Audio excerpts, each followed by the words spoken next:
Hello darlings, for today's video I'll be unboxing and trying on products from the Ipsy Glam Bag and Glam Bag Plus for March.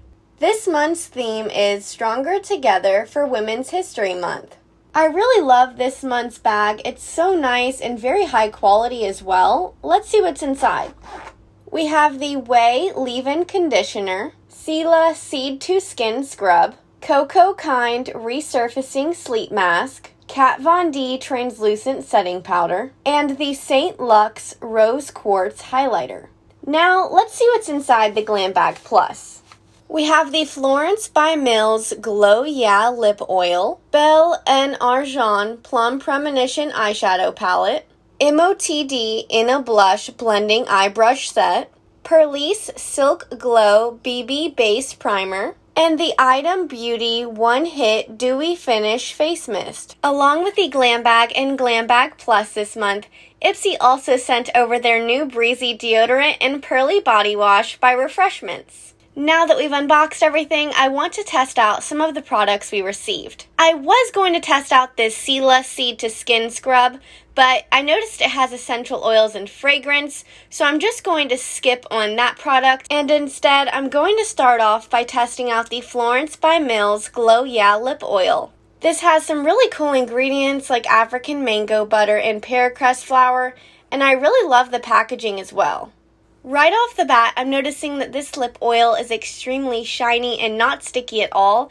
It's unlike any other lip oil I've ever actually tried. It's so moisturizing just immediately, so I'm loving this one and I can't wait to use it some more. Next up, I'm testing out the Purlisse Silk Glow BB Base Primer. This is an oil-free base primer that has the slightest bit of pigment to it in order to act as a BB cream. It really has smoothed my skin tone out so nicely.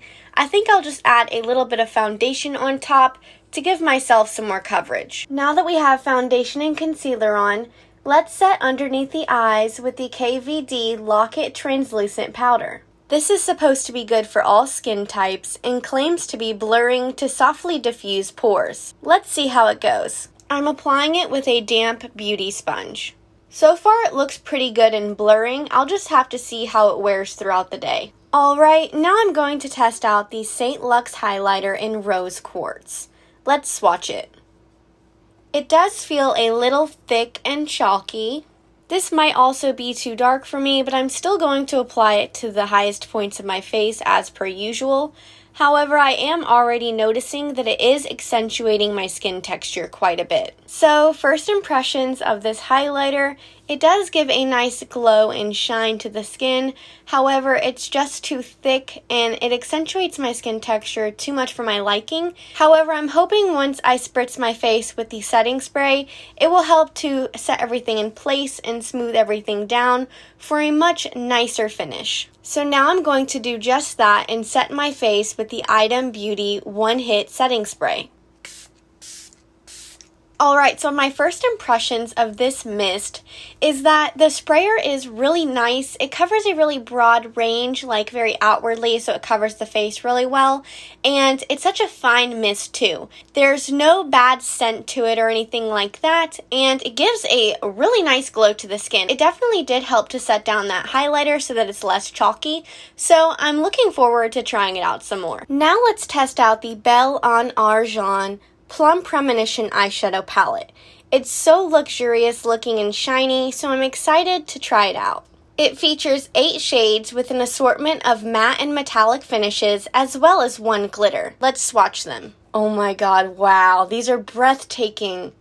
And they swatched so buttery and smooth. To apply the eyeshadow, I'm using the Motd In a Blush Blending Eye Brush Set, which is $58 for 5 brushes. First, I'm picking up the matte shade called Adaption with the tapered contour crease brush. I'm applying this to my crease and blending it in circular motions.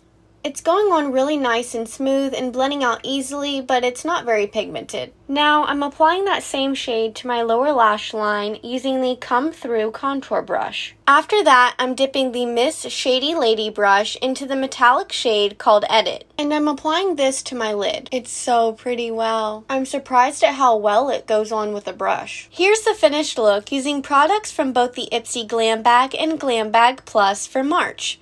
I really hope you enjoyed this unboxing and try-on video. Let me know what your favorite product was from your Ipsy this month in the comments below, and as always, please give this video a big thumbs up and subscribe to my channel if you'd like to see more. Thanks so much for watching. See you next time.